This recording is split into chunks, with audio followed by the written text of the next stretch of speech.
E 2026 vai ser um ano que nós vamos trabalhar isso muito. 2026 será o ano da justiça e do reino de Deus. E o versículo bíblico que nós vamos trabalhar muito é: buscai em primeiro lugar o reino de Deus e a sua justiça, e todas as demais coisas vos serão acrescentadas. Então, nós vimos que Oséias mostrou que Israel estava deixando de fazer 3 coisas para fazer 6. Eles deixavam 3 para fazer 6. E eu quero que os irmãos entendam claramente: essa não é uma pregação passageira, será uma linha de raciocínio. Quantos estão me entendendo? E eu quero declarar outra coisa aqui, profetizar: estamos no limiar de ver um mover espiritual nessa nação, e muitos não vão perceber, vai passar batido para muita gente. Guarde no seu coração isso. Nós estamos por ver algo novo de novo acontecer, do mesmo jeito ou maior do que aconteceu em 98, só que muita gente não vai perceber. Grave isso. E para isso nós temos que estar preparados, prontos. Grave no seu coração. Então, 3 coisas que Israel deixou de fazer. Capítulo 4, versículo 1, para depois a gente ir para o 10. Quantos aqui querem ver Deus operar? Então, 3 coisas eles não faziam. Capítulo 4, versículo 1. Ouvi a palavra do Senhor vós, filhos de Israel, porque o Senhor tem uma contenda com os habitantes da terra. Porque não há, primeira coisa, verdade. Segunda, e a terceira, o conhecimento de Deus. São 3 coisas que Deus quer da nossa vida. Primeira coisa, Ele quer a verdade. Como esse mundo é mentiroso. Esse mundo é tão mentiroso, cara, que as pessoas estão mentindo na cara de pau. Existe um negócio chamado 30 trabalhadores contra um bilionário. É 30 contra 1. Ou é trabalhador, ou é maconheiro. Esse dia tinha 30 maconheiros contra um policial. E dessa vez foi 30 trabalhadores contra o Flávio Augusto, que é bilionário. E aí, das pessoas que foram, alguém foi lá e falou assim: eu quero saber, eu fiz tudo certinho, eu sou pedagoga, eu tenho um marido, tenho 2 filhos, eu estou desempregado, eu fiz tudo certinho. E aí, Flávio, eu quero saber como é que fica. Aí o Flávio Augusto foi, respeitosamente olhou para ela, e por fim da história o Flávio Augusto falou assim: eu quero te ajudar. Já que você é formado em pedagogia, já que você não conseguiu, eu quero ajudar você. O capitalista opressor foi lá ajudar a moça. Só que no meio do caminho a moça chamou o Flávio e falou assim: olha, eu tinha que te confessar, eu não formei em pedagogia e eu não sou nada daquilo que eu falei. Ela, na realidade, era o contrário. Mas ela criou uma narrativa só para ver se vencia o camarada. E ela acabou caindo do cavalo, num bom e no mau sentido, porque ele resolveu ajudá-la. E aí ela foi honesta em ter que confessar que ela estava vivendo um personagem diante do Brasil e do mundo todo na internet. A consciência dela o quê? Doeu, está lá na internet.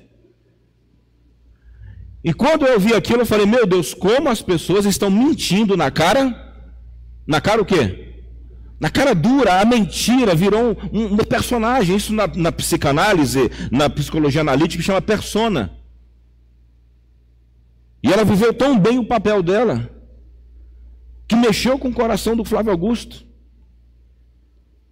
Só que a bondade dele, que me lembra muito a Bíblia, o amor de Cristo nos constrange. Ele a amou, se compadeceu e trouxe ela para perto dele e foi criar um projeto, um plano para abençoar ela, o marido e os filhos.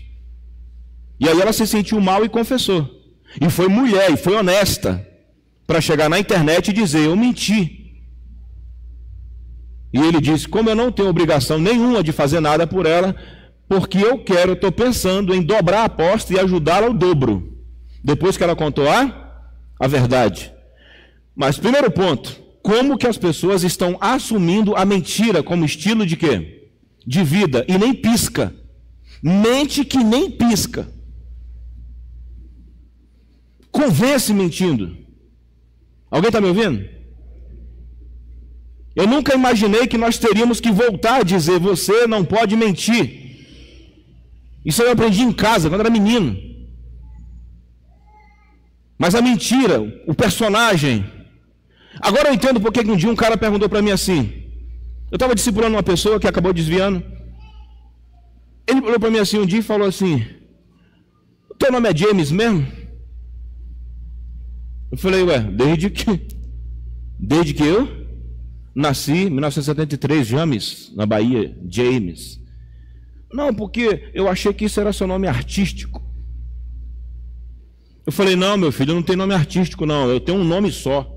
Meu nome é James Rocha Nunes. E não tem, se artístico for mentiroso, não tem artista. Amém? Tem artista no sentido pleno da palavra, fazendo pedagogia na matéria de arte e educação, e descobrir que o que é a arte? A arte é a expressão do interior de alguém através da música, do desenho. Está entendendo? Então, quando você está tocando um contrabaixo, você está sendo um artista. Então, nesse ponto, eu sou artista, sou cantor. Então, eu transmito a minha verdade, transmito a verdade de Deus através de algo. Mas nunca artista para ser mentiroso. Nunca artista para viver uma coisa que não é. Alguém está ouvindo? Quem sabe que nós estamos vivendo em uma época que você não sabe em quem confiar? Está esquisito. E isso não é normal. Graças a Deus por aquela moça, que ela foi mulher o bastante para chegar na internet e falar o quê? Eu menti, eu errei, eu não sou aquilo.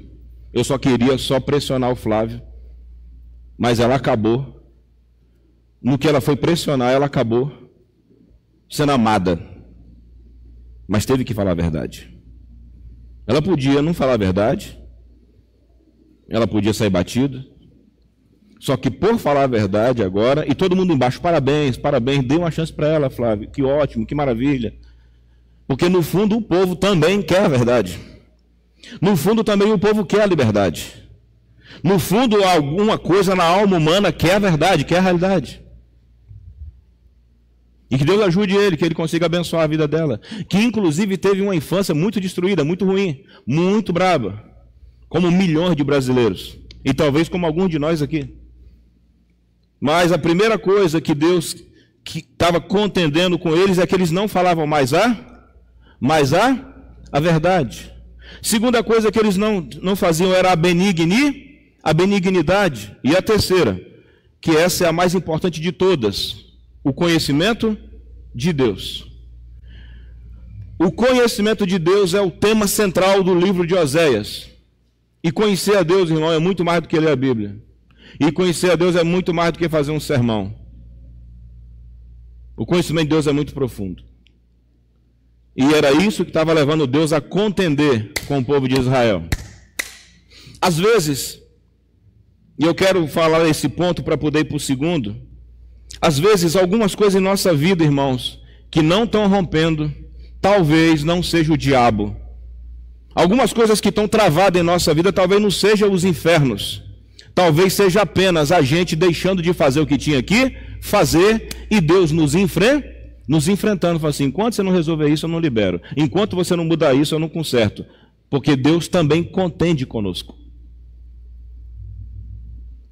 Deus também contende.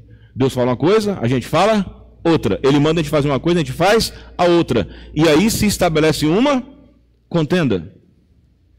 Exemplo, ele manda a gente orar, a gente vai brincar. Ele manda a gente falar a verdade, falar mentira. Ele manda a gente orar, ele manda a gente jejuar, a gente vai comer. Ele manda e inicia uma contenda. As coisas só mudam quando você se rende. Depois de contender, você se rende. E é possível, pastor, você contender com Deus? A resposta é sim. Primeiro nível, Deus está contendendo com você e comigo de uma forma muito clara, mas você e eu estamos achando que nada está acontecendo. Até uma hora que Deus fala assim: deixa eu ser claro com você. Meu assunto com você é esse. Buf! Contenda estabelecida, esclarecida. e aí você vai ser levado a ter que se acertar com Deus.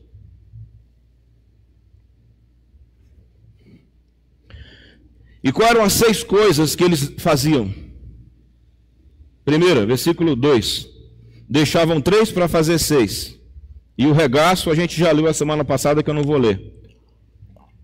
Mas você pode ter certeza, o que o estado do Rio de Janeiro sofre, o que muita gente que já abandonou Deus sofre, nada mais é do que viver dessas 6 coisas aqui. Primeira coisa, só prevalece o perjurar. No dia que eu vi essa palavra, que é uma palavra inclusive jurídica, eu gostei dessa palavra. O que significa? Quem sabe o que significa perjurar? Perjurar. Sabe? Perjura? Hã? Oi? Falar uma mentira também. O que mais? O que é perjurar? Oi? Perjurar é quebrar uma promessa. Você fala uma coisa e depois você não cumpre. Isso é perjurar. Quebrar uma promessa. Por que é tão sério isso? Porque originalmente nós deveríamos ser boca de Deus. E como que uma boca de Deus, em se tratando de uma igreja, vai falar uma coisa e vai fazer outra? Por que nós não podemos perjurar? Porque quantos sabem aqui que grandes traumas nascem de promessas que não foram cumpridas?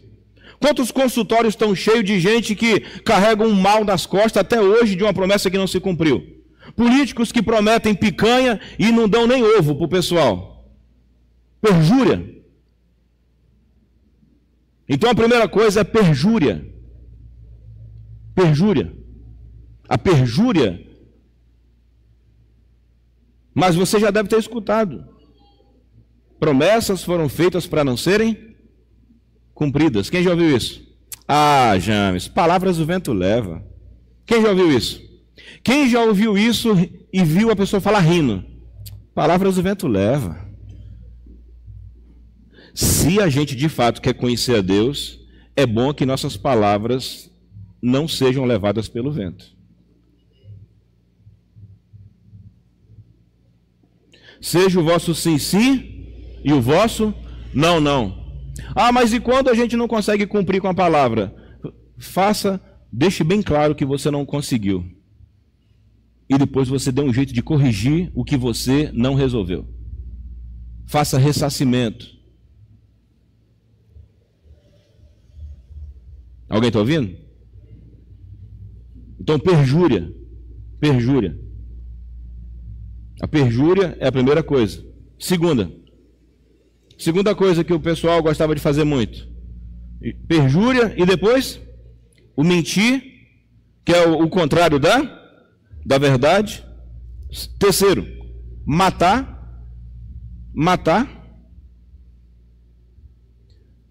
Nós temos que rever muita coisa em nossa vida. Quantas vezes nossa brincadeira, quantas vezes o nosso entretenimento é carregado de quê? De quê? Morte. Sério que eu me pergunto por que o nosso entretenimento tem que ser carregado de morte? Então prevalece a mentira, a perjúria e a morte. Um cara bate um caminhão, a carga quebra, o cara está preso na ferragem, sangrando. Você já viu as reportagens? O que as pessoas estão fazendo? Saqueando o caminhão enquanto o homem morre. Não, aí teve uma defensora dos direitos humanos que disse: não, eles estão fazendo isso porque são necessitados. Mentira, a mulher disse: vou vender. Ela estava juntando a carga de arroz dizendo que ela ia vender. Mentira.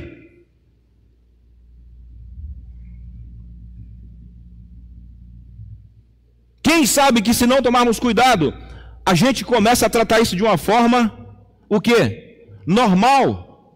Tira pela criminalidade. Nós estamos chamando traficante de menino, os meninos. Ali a gente não entra, os meninos. Aí quando eles morrem a gente gosta. Porque as coisas começam a se normalizar. Não pode ser normal. Não pode ser normal para um crente. Se é que nós queremos ver Deus trabalhar, alguém quer ver Deus trabalhar aqui? Qual é a primeira coisa?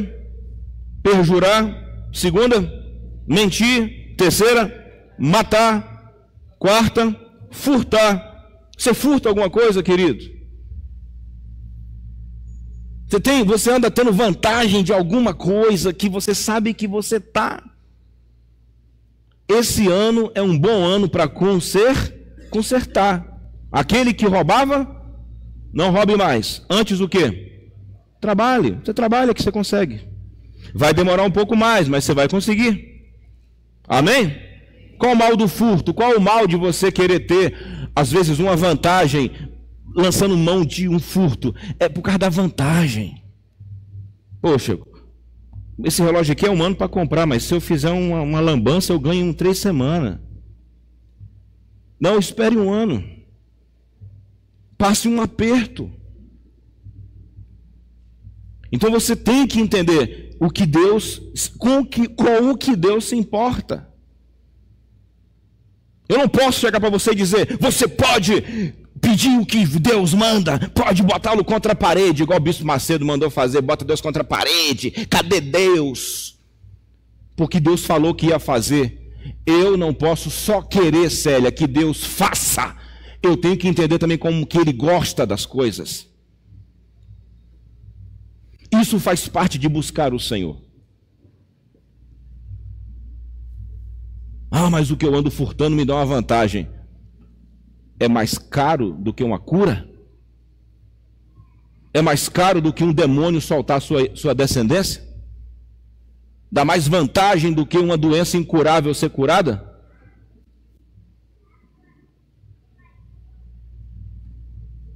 Nós temos que entender com o que Deus se preocupa.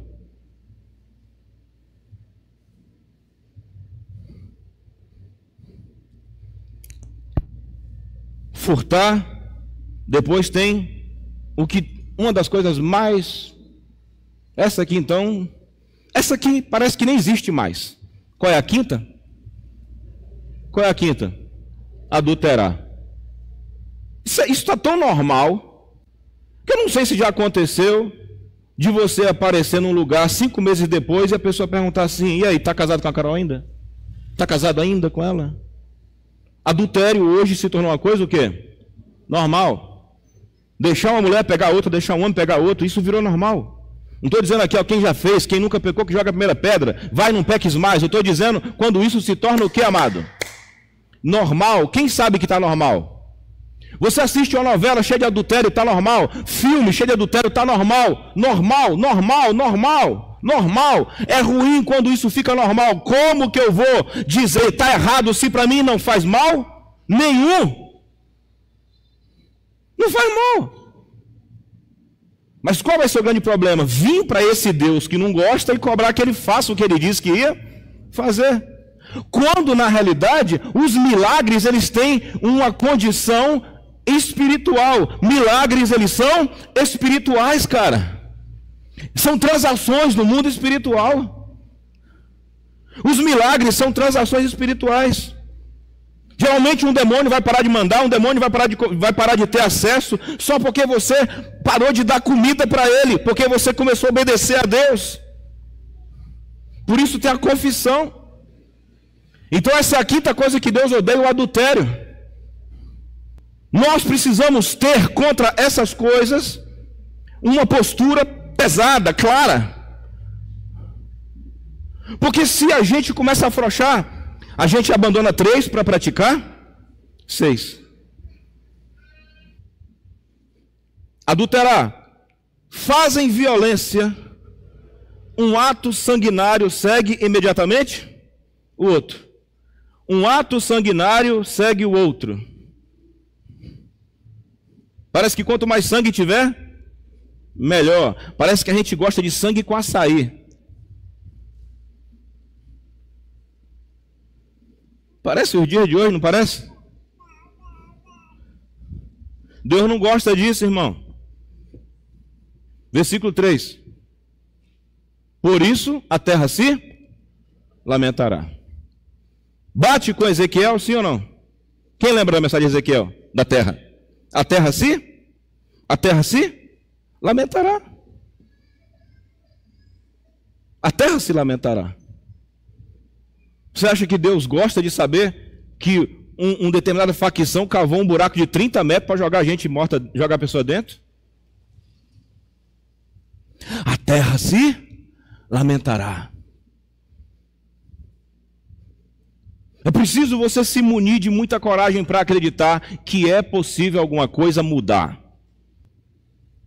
Mas eu não sei o que é pior, se é uma facção ou uma igreja dormindo, uma igreja dormente. Enquanto nós somos o sal da terra e a luz do mundo. 3 contra 6. A terra se lamentará e qualquer que morar nela desfalecerá com os animais do campo, com as aves do céu. Enquanto o Júlio estava cantando, eu estava tocando e pensando. Você já percebeu? Por mais que o humanismo e o iluminismo tenham colocado Deus para fora da equação, tenham tirado Deus da jogada, e agora tudo somos nós é que conseguimos. Você já percebeu que com toda a evolução que o mundo teve, parece que o mundo ficou pior com toda a evolução que teve? Está entendendo, Jamile? Porque esse é o problema. Nós nos tornamos muito bons, mas o mundo ficou pior. Nós conseguimos colocar a taxa de a sobrevida da pessoa pode ir a 80, mas os caras morrem com 18. Tire Deus e sempre alguma coisa vai faltar. Sempre vai faltar. Você pode ter o que você quiser, seu carro vai ter que ser blindado. Você vai ter que mudar de cidade. Você vai ter que mudar de país. Até o mal te encontrar. Essa é a realidade. Isso é, em primeiro lugar, a ausência de Deus. Mas a ausência de Deus do jeito de Deus, não do meu jeito. Porque há um jeito de se procurar Deus. Mas nessa sociedade que nós vivemos, nós não podemos dizer como que as coisas são feitas. Cada um faz do jeito que quiser. O que fazer? O que fazer é o que está no capítulo 10. No 10 é a resposta. Pelo menos para a gente. 10 é a resposta. Há uma resposta muito mais profunda do que celebrar um confronto policial contra bandido. E bandido realmente é bandido. Há uma resposta muito mais profunda que nós precisamos ter, a ponto de um dia chegarmos nesse país, se Deus assim o quiser, de nos tornarmos uma Ilhas Fiji, aonde a delegacia para de ter bandido, porque as pessoas se converteram. Elas não morreram, se converteram. Porque o céu visitou a cidade. E eu preciso falar disso o tempo todo, senão a gente esquece. Quem sabe aqui, inclusive os mais antigos, que se você não tomar cuidado, a gente esquece do que é realmente interessante. Quem sabe disso? Se nós não tomarmos cuidado, devagarinho nós vamos nos esquecendo. E essas 6 coisas dominam a nossa vida. E o mal só vai se aproximando, só vai entrando, só vai entrando, só vai entrando. E o que fazer, queridos, para mudar? O que fazer para mudar? Oséias 10 fala. Olha o que está aqui. Oséias capítulo 10. Diz assim. Versículo 10, 11 e 12. E o 12 é a chave. Olha o que diz aqui. Eu os castigarei na medida do meu desejo, e congregar-se-ão contra eles os povos, quando os atar as suas transgressões. Porque Efraim é uma bezerra domada, que gosta de trilhar. Passei sobre a formosura do seu pescoço. Farei cavalgar Efraim, Judá lavrará, Judá lhe desfará os torrões. E aí ele vai dar um conselho. Esse é o conselho, é o coração da carta de Oséias. Semeai para vós em justiça. Ceifai segundo a... Aí tem um ponto e vírgula. Tem um ponto e vírgula. Lavrai o campo de lavoura. Lavrai o campo de lavoura. Tem algumas Bíblias que falam o campo de pouso. Qual Bíblia é campo de pouso? Campo de lavoura e campo de pouso. Lavrai o campo de pouso. Por quê? Porque é tempo de buscar o Senhor até que Ele venha e chova a justiça sobre vocês. Há uma promessa de Deus sobre nós. A promessa de haver uma colheita de misericórdia e uma chuva de justiça. Repita comigo: colheita de misericórdia, chuva de justiça. E de onde vem essa chuva de justiça? De onde vem a chuva de justiça? Do céu. De onde vem uma colheita de misericórdia? Do céu. Quando Cristo esteve na terra, Wilson, Ele converteu um bocado de gente. Simão o Zelote, converteu Pedro, converteu Maria Madalena, uma prostituta. Quanta gente Ele transformou com sua pregação, com seus milagres e sua palavra. Sabe por quê? Porque o céu estava em ação. Quanta gente Ele transformou de verdade, simplesmente porque o céu estava ao seu lado. Nos dias que Cristo estava na terra, havia uma chuva de justiça e uma colheita de misericórdia. Quando eles querem matar a mulher adúltera, sendo que eles eram os mais adúlteros ainda, Ele fala: eu também não te condeno, vá e não peques mais. Colheita de quê? Misericórdia. Misericórdia e justiça. Quando Ele chega lá e cura uma mulher que andava torta há 12 anos e fala: não haveríamos de curar essa filha de Abraão que é presa por Satanás. Justiça de Deus. E qual foi o conselho que Ele deu? Buscai em primeiro lugar o reino de Deus e a sua justiça, e todas essas coisas vos serão acrescentadas. Mas qual o caminho para você colher justiça do céu? Qual o caminho para você ter misericórdia do céu? Ele usa uma metáfora, a metáfora do agricultor. Para quem não sabe, isso aqui é uma metáfora. O que é uma metáfora? É quando você usa algo para comparar com outra coisa, de forma direta. Então ele mostra o quê? Que para nós colhermos a justiça e a misericórdia que vem do céu, é igualzinho a gente fazer uma plantação.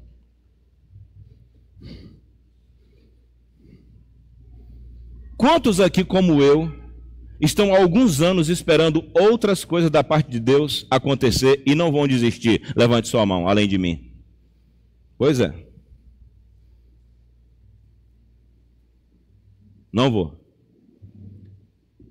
E o que ele diz? Semeai para vós em justiça, e ceifai segundo a misericórdia. Aí tem um ponto e vírgula. Quem sabe aqui qual é a função de um ponto e vírgula? Isso, meu filho, dá uma pausa, que não é nem tão longa e nem tão breve, para poder entrar em outro assunto rápido. Ele está dizendo assim, olha, traduzindo é assim, Duda, para você colher, para você ter uma colheita de misericórdia e de justiça, você, primeiro passo, precisa lavrar o campo de pouso. Por que alguns avivamentos nunca dão certo? Por que certas buscas, Eduardo, nunca funcionam? Por um só motivo. Perceba que tem um princípio ali. Onde que nós geralmente ficamos? Quem percebeu, ó, lavra o campo da lavoura, porque é tempo de, até que ele venha e chova a justiça. Não tem chuva de justiça se primeiro você não lavrar a terra. Nós não conseguimos colher nada se a terra não for lavrada. Então perceba, ele fala, semeia para colher. Mas no meio da conversa ele fala, mas antes de semear você precisa lavrar. Você tem que lavrar a terra primeiro. Então está ali, ó, lavra o campo de lavoura, ou o campo de pouso. A linguagem é uma linguagem agrícola. Queremos queremos uma colheita, mas não podemos colher e nem semear antes de lavrar. Quem sabe aqui o que significa lavrar a terra? Quem já viu alguém lavrando a terra? Esse é um problema da cidade grande, a gente compra tudo no sacolão. Quem aqui sabe o que significa lavrar uma terra? Eduardo? O cara fala assim, quero colher milho. Aí chega lá e joga e o milho sai? Se aquela terra está lá há mais de 10 anos parada, adianta jogar o milho lá na terra? Adianta ter água? Adianta a semente ser boa? Primeira coisa que tem que ser feito é lavrar a terra. E o que significa lavrar? Ferir a terra, machucar a terra, remover a terra que está socada, a ponto de você tirar da terra todas as suas imperfeições, os troncos, as pedras, para que a terra fique preparada para receber a semente. Isso é arar a terra. Agora, olha para mim. É por isso que esses avivamentos de fim de semana, eles não dão certo. Não dão certo. Não funcionam. Volta e meia você ouve, fulano de tal roubou, fulano de tal largou a mulher, fulano de tal não sei o quê. Pô, mas estava dirigindo um avivamento. Não gastou tempo fazendo o quê? Lavrando o seu coração. E o que significa lavrar a terra, lavrar o coração? Agora, o que significa, no caso nosso, a terra? O que significa a terra? Mateus explica isso na parábola do semeador. O que é a terra? Alô? O que é a terra? A terra é o coração do homem. A parábola do reino de Deus. Buscar em primeiro lugar o reino e sua justiça. Então a primeira coisa que tem que ser trabalhada é o quê? Seu coração. Seu coração que está dormindo. Seu coração que está parado. Caramba, fulano de tal tem um coração duro. Como é que pode? Você fala, o cara não respeita. Ouve, não melhora. É prova que o coração está o quê? Está duro. Mas qual é o primeiro conselho de Deus? Você tem que lavrar seu coração. Esse ano nós completamos 26 anos. Quem lembra que antes de todo aquele mover que a gente experimentou no ano 2000, quem lembra que nós passamos uns 3, 4 a 5 meses só confessando o pecado e mudando de comportamento? Quem lembra disso? Quem lembra? A Janaína? Quem lembra mais? A Margarete saiu. A gente ficou uns 6 meses só botando coisa para fora, só mudando de vida. Aquele período não tinha milagre, não tinha nada, só tinha gente só se reconhecendo errado e se acertando. Baseado em quê? Baseado na Bíblia. Pedindo perdão, mandando carta para um, pedindo desculpa para outro, gente se acertando. Esse período, você lembra disso, não lembra? Esse período, Onesi, era o período de quê? Lavrar a terra. Teve gente que eu liguei na Bahia, ó, a senhora me desculpa pelo que eu fiz em tal época, assim assado. O Onesi participou desse período de arar a terra. Grava isso, arar a terra. Então, eu fui numa empresa, nesse período, eu que eu trabalhei há 7 anos, devido a uma situação que eu causei mal a uma pessoa.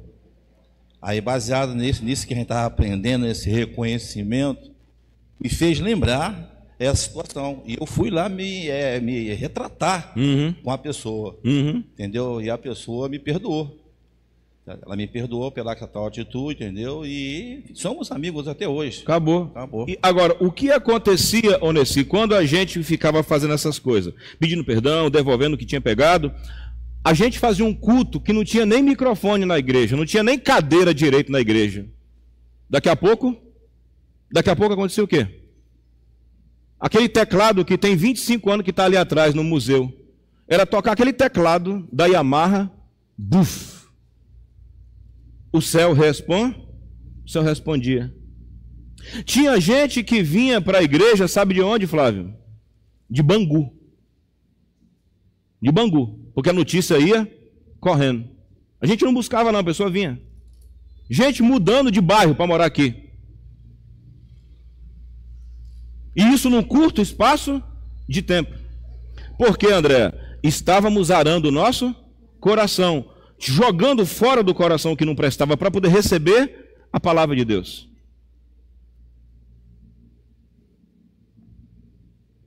Tinha uma criança, eu me lembro da idade do filho da Aline aí, da idade do Samuel, Marlon. Os pais dele eram da igreja nessa época. O menino tinha um refluxo que nada resolvia.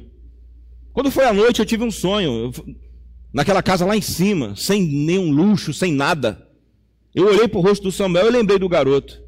Eles foram na igreja e disseram assim: pastor, o Marlon não segura nenhuma comida dentro do estômago dele, ele vomita tudo. Eu só dei um comando para o garoto, falei assim: agora você nunca mais vai vomitar essa comida. Um comando só. E o garoto ficou curado. Um comando só. Os milagres pararam de acontecer, pastor? A resposta é: não, não pararam.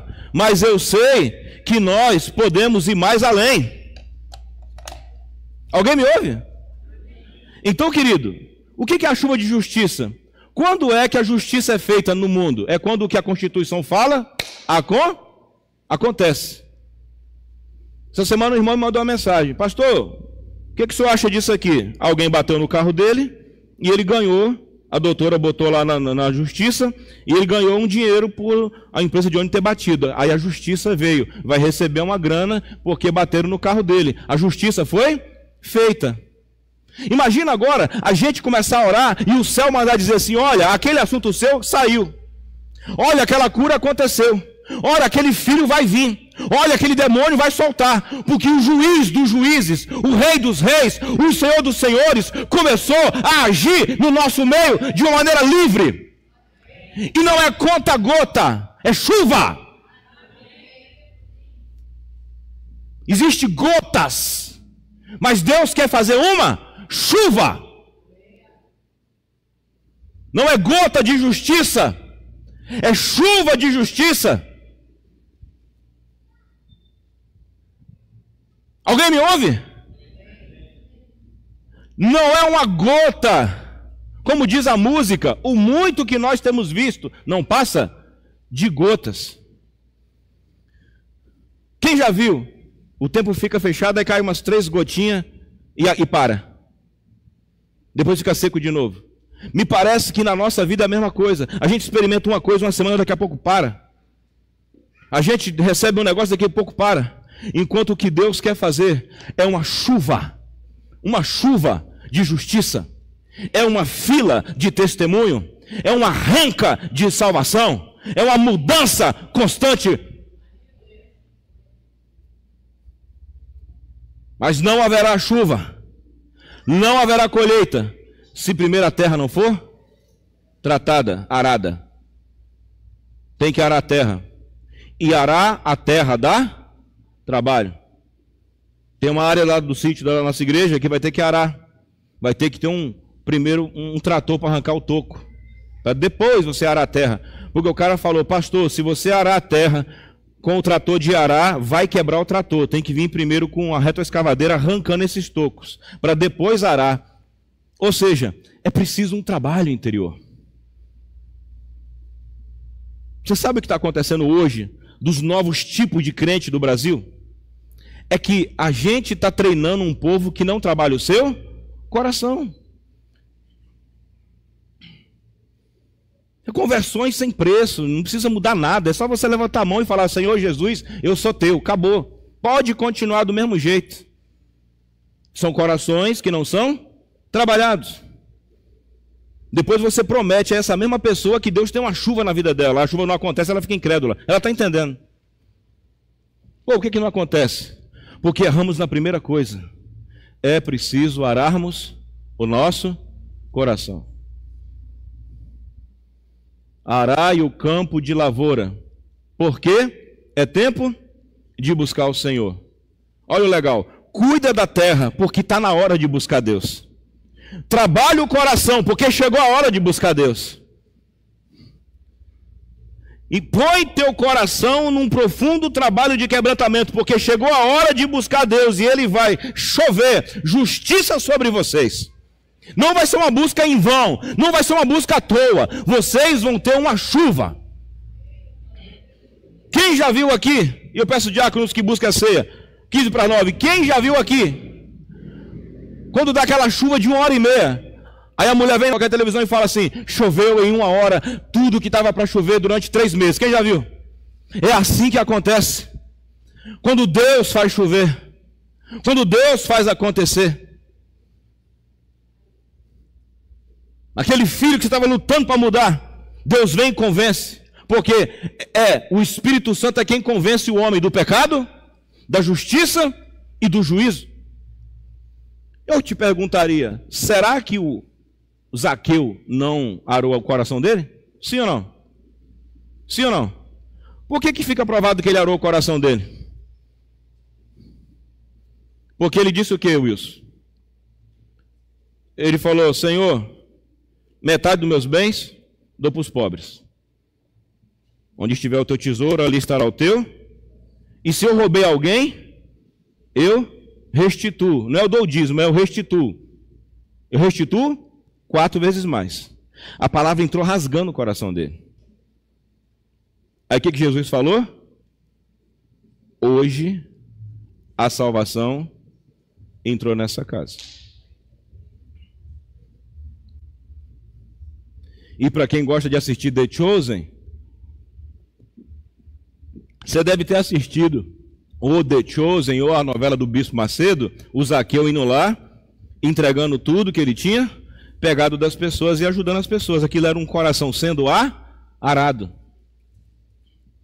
Arado. Eu não vou te enganar, irmão. Eu espero minha irmã ser curada, viu? Eu espero uma chuva de justiça sobre a minha mãe. Eu espero uma chuva de justiça sobre minha irmã. Eu espero uma chuva de justiça sobre meu irmão. E eu não vou me contentar com essas gotinhas que eu andei recebendo. Deus quer fazer sobre nós, Maria de Fátima, uma chuva de justiça. Então tudo que você tiver que trabalhar no seu coração, você trabalha. Você ara teu coração. Deixa Deus mexer no seu coração. Grava isso na sua mente.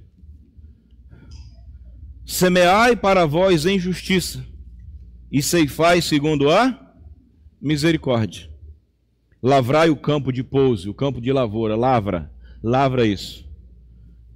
Porque é tempo de buscar o Senhor. Até que Ele venha. E chova a justiça. Qual é uma das evidências da presença de Deus em um lugar? Arrepio? Não, uma chuva de justiça. Acontecimentos. Eu agarrei essa palavra de todo o meu coração ontem e hoje. Em meio a algumas correções que Deus fez comigo ontem, no meu aniversário. Dormi quase cantando a música. Hoje é meu aniversário, eu estou de parabéns. Eu ia botar essa música de manhã cedo. Aí fui dormir, Deus foi e palestrou comigo na data do meu aniversário. Por isso que eu estava sério. Porque eu estava tendo altos assuntos com Deus. Deu para entender? E eu não disse para Deus assim, quem é você para vir me falar isso no dia do meu aniversário? Não. Por que não? Porque se Ele me trabalha algum assunto da minha vida, é porque Ele quer me dar o que eu tanto, mas não vai ser assim. Nós vamos ver a chuva de justiça aqui. Aqui haverá recurso financeiro por estarmos fazendo a coisa certa aqui, Eduardo. Aqui. Aqui. Vai encher aqui. Deus fez justiça. Buscar em primeiro lugar o reino de Deus e a sua justiça.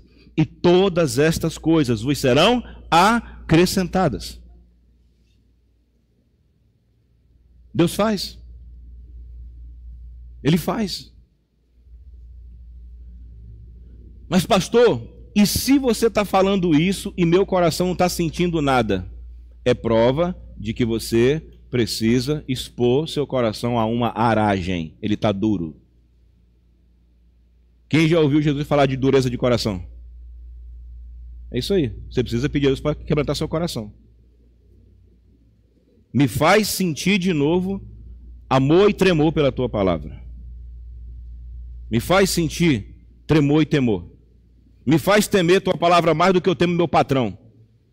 Me faz temer tua palavra mais do que eu temo perder o ônibus e chegar atrasado no serviço. Me faz amar essa palavra. Não peça nada primeiro, só peça para Deus ajudar você a quebrantar o seu coração. Esse foi meu pedido para Deus ontem e hoje. Ontem e hoje. Porque eu quero ver uma chuva de justiça. Uma colheita de misericórdia. Você que é do norte, você já viu uma colheita? Qual é uma das características de uma colheita, Leandro? Me fala um nome que vem na tua cabeça quando fala colheita. E a colheita é melhor ainda quando você prepara a terra bem preparada. Então, arar a terra é preparar a terra. É, isso aí. Agora, qual é uma das principais coisas de uma colheita, assim, que você lembrava? Qual um dos principais nomes que aquele povo lá falava, quando falava de colheita? Vinha alegria, muita alegria nas pessoas e segurança, assim, né? Das famílias, né? Família. Das famílias, né? Mas tem outra palavra, que lá no norte a gente falava muito. Fartura. Fartura. Toda colheita tem muita fartura. Nossa mente não pode se acostumar em viver com Deus como se fosse a gente indo no sacolão, comprando 3 tomatinhos, 5 maçãzinhas miseráveis e pagando R$25 e voltando reclamando para casa porque não pode mais encher a sacola. O sacolão de Deus não está fechado, porque ele não tem sacolão, ele tem uma horta. Ele tem uma horta, não tem supermercado não. E nós podemos colher, e colher com fartura. Cegos podem voltar a enxergar, paralíticos podem andar, endemoniados podem ser libertos. Agora, se você escuta, e seu coração não sente nada, se você escuta, e você não sente coisa nenhuma, peça a Deus, trabalhe o meu coração. Trabalha meu coração. Me ajuda a tremer diante disso. Esse é o primeiro estágio. Não confie em ninguém. 3 passos para avivamento, 3 passos para isso, 3 passos para aquilo. Você já deve estar já enjoado disso. O cara vem falar, irmãos, aqui agora Deus está me dizendo, vai ter um grande mover este ano, estive separado. Daqui a pouco o cara está envolvido num bocado de escândalo. Aí você fala, caraca, pregou avivamento no final do ano e disse que ia acontecer, agora já estou enrolado. Talvez se não fizesse nada e disse assim, a gente vai passar uns 6 meses só botando a casa em ordem. De repente vai acontecer. A gente sabe o que acontece. Me lembro que uma vez estava eu, Luiz Américo, dentro da casa que a gente morava ali perto da Noêmia, confessando pecado, pedindo perdão pelos erros da gente, com uma música na fita cassete, na época da fita cassete. Daqui a pouco desceu aquela unção tão forte dentro do quarto. Parece que a gente ia subir pelas paredes assim, cara. Aí na hora do culto a gente ia orar, o povo caía no chão, ele ficou 3 dias desacordado. Ele ficou 3 dias desacordado lá dentro de casa, nunca estava a levantar. A Silvia, ela recebeu uma descarga tão poderosa de Deus no culto que teve que o marido buscar e levar ela carregada. Quase que a ambulância ia buscar as pessoas no culto, porque era uma chuva mesmo de negócio. Mas para vocês que não sabem o que é isso, eu sei. Eu conheço isso. Alguém está ouvindo? A gente sabe o que é. A gente voltava de um evangelismo e ia para o culto orar de novo.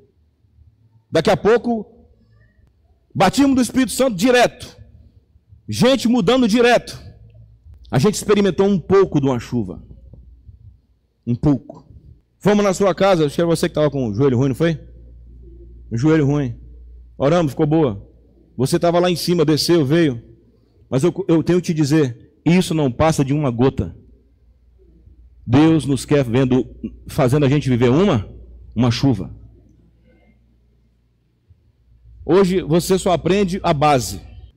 E eu não vou te enganar, a minha carne maldita tem hora que ela fica muito contente só com as gotas. Mas aí está a contenda, Onesi. Deus não me quer contente com gota. Deus não me quer contente só contando o que aconteceu com você 3 anos atrás. Deus quer fazer uma chuva. Uma chuva. Uma chuva de justiça. E uma colheita de misericórdia.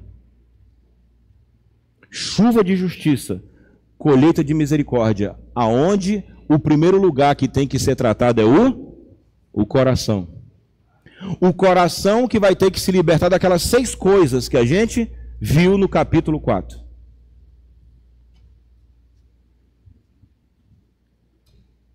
E com temor e tremor, eu posso te dizer, estamos perto de ver acontecer.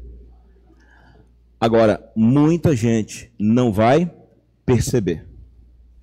Não vai perceber. Quem aqui já viu, quem tem mais de 20 anos de crente, moveres acontecendo e pessoas xingando, criticando, e o mover passou e a pessoa não experimentou? Quem já viu isso, além de mim? Perna de operação de ouro e o teólogo dizendo isso aí é coisa do diabo. A pessoa não percebeu que Deus passou. Mas nós vamos para a Bíblia. Eu te pergunto, o povo lá no Novo Testamento percebeu Jesus quando ele apareceu? Percebeu? Percebeu, Xavier? Ele passou 3 anos fazendo tudo e teve uma turma que não conseguiu ver. E ele falou assim: você não reconheceu o tempo da sua visitação. E ninguém aqui é especial a ponto de Deus ter que te e me esperar. Aí entra o temor do Senhor. O temor do Senhor é isso. Deus não tem pechada. No direito, justiça é quando a Constituição se cumpre. Na Bíblia, justiça é quando as leis do reino acontecem. Quando tudo que o rei fala, acontece. Cure os enfermos, expulse os demônios, levante os paralíticos, cure os cegos. Vocês vão curar qualquer sorte de enfermidade. Vocês vão libertar qualquer tipo de pessoa. Isso é uma chuva do céu. E não uma emanação do inferno que nós estamos vivendo. Nós precisamos ver isso acontecer.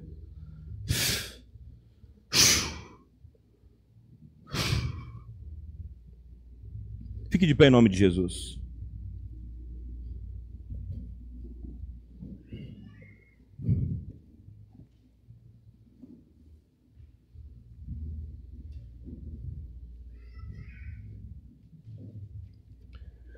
De todas as palavras e ações que nós temos aqui nesse papel, a primeira é essa aqui, ó: lavrai o campo de pouso. Lavra seu coração. Na semana que vem a gente vai continuar falando sobre isso. Terça-feira, na reunião de liderança, a gente vai falar sobre isso. E que Deus faça se cumprir a sua visão. Que Deus faça acontecer o que Ele vem dizendo que vai acontecer. Mas eu não posso me enganar. Nunca vai mudar o modo de operação de Deus.